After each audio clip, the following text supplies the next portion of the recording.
For being one of my all-time favourite all-time shows of all time, there's always been a huge aspect of Peep Show that's troubled me to no end. The end. The finale of Peep Show aired on the 16th of December 2015, and I've had trouble working out whether the final episode works as an ending ever since. I've made clear in the past about my dislike for the final series, Series 9, and of course a lot of the running plot threads of the series come to some sort of conclusion in the final episode. I'm not a fan of these plot threads. April and Angus, Joe and Megan, Jerry Johnson, the bank, I just don't care. But regardless of that, the question I want to answer today is, does the episode work as a definitive ending to one of the best comedies of all time? Does it do the job of tying a nice little bow on the lives of Mark and Jez in a satisfying way, or does it fall short of this near impossible goal? And how could it have been done better? First off, let's comb through the episode, give it a little once over, give it a watch from the perspective of a show finale rather than just another episode of Peep Show. Because I've never really been a fan of this episode, but it wasn't until I rewatched it with an especially critical lens that I realised how bad it is. Beginning with Mark getting the personalised birthday banner for Jez is nice, and it ties into the theme of the episode that isn't explored effectively very nicely. I want one that reads, Jeremy, you are 40 years old. This is sort of my first issue. It seems like the episode's trying to run with the narrative of growing up, which would make sense for the finale of a show like this. But not only is it a little cliche for Peep Show, a show that in the past seemed to flat out reject these cheesy sitcom-y thematic arcs, but also what the episode does with the arc isn't very satisfying and ultimately pays off to nothing but Joe rejecting Jez. But it does tie into the B story of the episode, that being Joe wanting to do a bunch of young people stuff, but Jez being too old to do the young people stuff. I think I might shortly die, but I'm fine. 3-day drug binge. Oh, your favourite. I do kind of love the whole Jez drinking his own piss because he read it in a book that it's good for you aspect, especially later when he reveals to Joe that he's been doing it like as if it is an expected thing to do. Look, I can't rave all day and fuck all night, and honestly, I don't even like drinking my own piss. You drink your own piss? And to be fair, looking away from the plots and the characters I dislike in this episode for a second, the dialogue is still pretty great. The Golden Fountain. Come on, Jez. Well, what's next? The Chocolate Factory? No, not the Chocolate Factory. That's horrible. Mark's disgust at not only Jez drinking his own piss, but having it as his drink with a sandwich. Oh, not with a sandwich. Not as your drink. It's one of those classic Peep Show lines, because he's absolutely right. For some reason, it does seem grosser to drink the piss as an accompaniment rather than, singularly. You're getting shit-canned, Mark. You're getting fucked by a flagpole in your tiny little vagina. Jeff! Why the appearance of Jeff here doesn't really do much for me, I'm not sure. Although I am.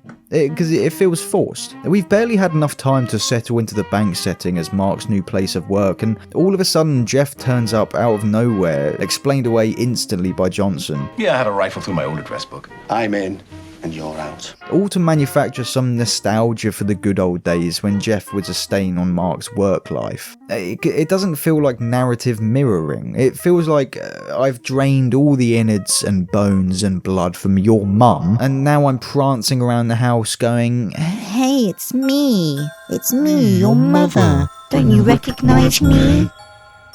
Yeah, I'm not 100% sure where I was going with that, but turning up just to turn up for the last episode feels like some cringe fan appeal that has no place being in Peep Show. I mean, what would have appealed to fans is maybe giving Jeff, something to do. As much as it would have been nice to see some familiar faces, Sophie, Dobby, maybe Nancy, to make the finale seem more significant, I don't really think that would be right for this show. It was smart to show restraint in that respect, but the inclusion of Jeff here does still feel strange.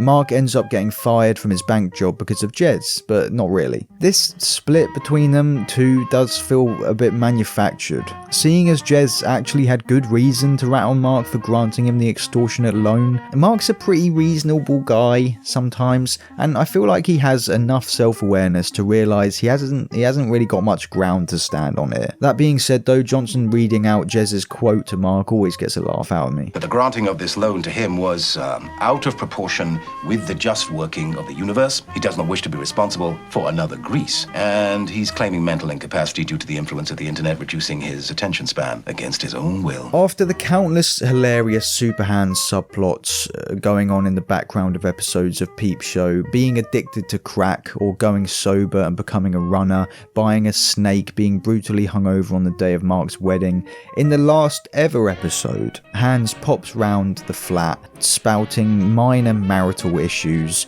he's been experiencing out of absolutely nowhere. Molly. She's a beast, mate. Marmite in the marge. My peppermint shower gel just laying on his fucking side, oozing. What's that all about? Piles her dirty socks in the basket, even though it's already overflowing. And I'm like, what, do you think he's going to eat? I'm like the fucking Cookie Monster, love. That I'm not talking to him. No, mate, not now. It's Molly.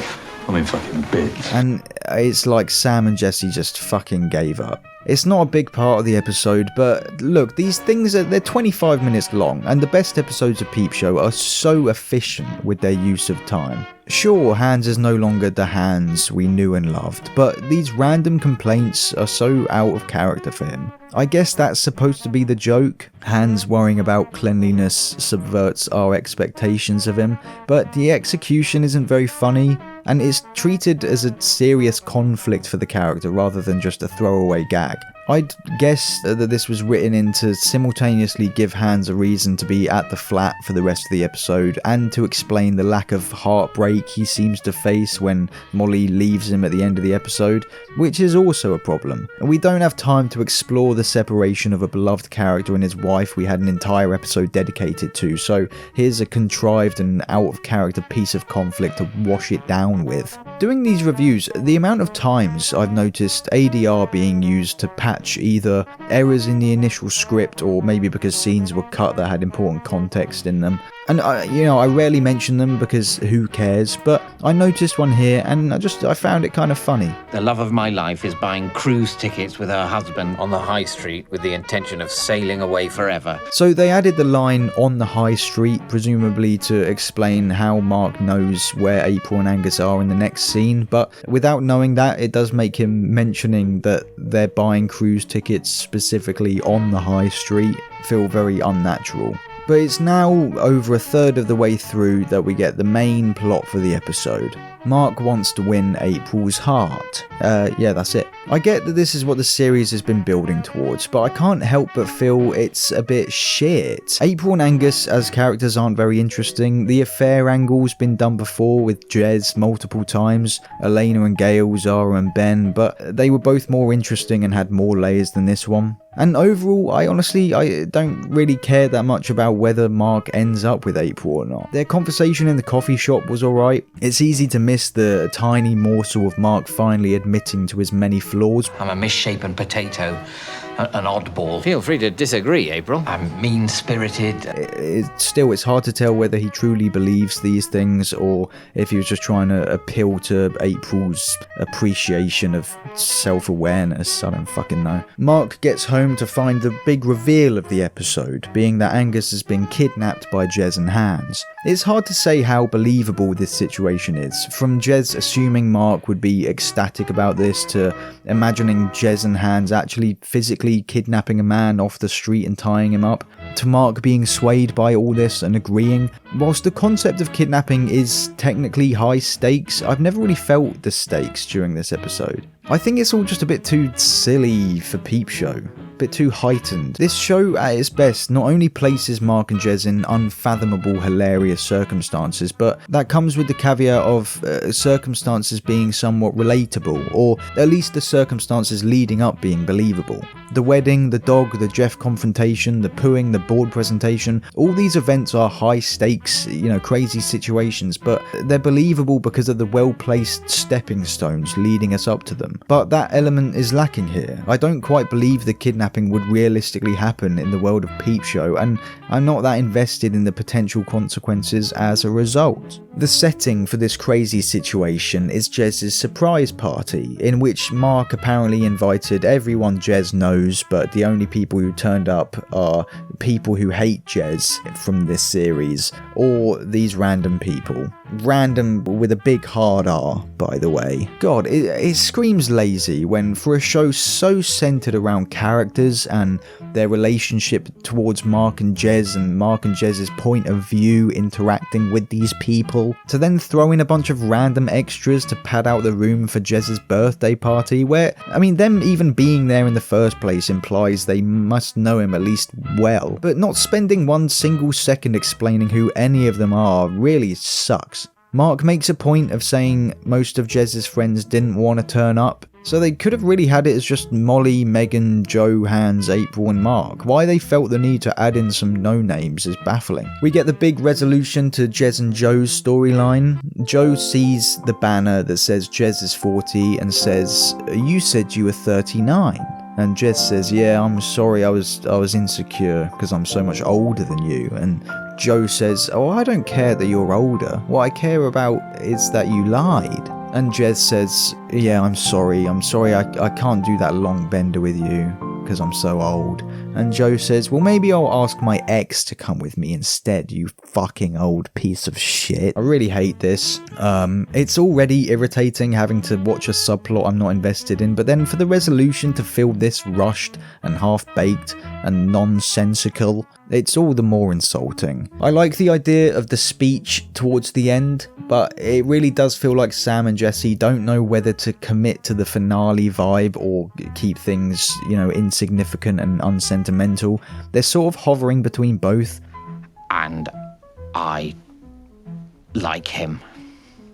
There, I've said it. Hope he's happy. We've lived together for shit long, and it's been all right. You know the classic case of like a butch manly guy trying to play it cool and pretend like he's not upset about his best friend leaving town, and so ends up just acting awkward and fakely disinterested? That's what this finale is. Angus escapes and blabs all about Mark's involvement, and Mark makes no effort to shut him up or challenge him on it, and then April leaves. See this, Mark's apparent life goal for this series is crumbling in front of him, and it's barely treated with any weight, the only line from Mark being, "A real night to remember, like the Titanic."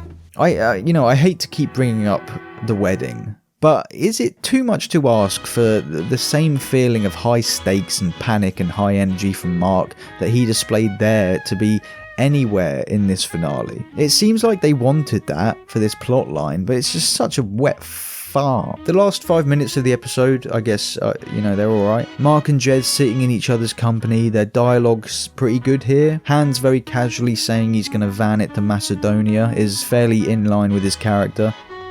Laters.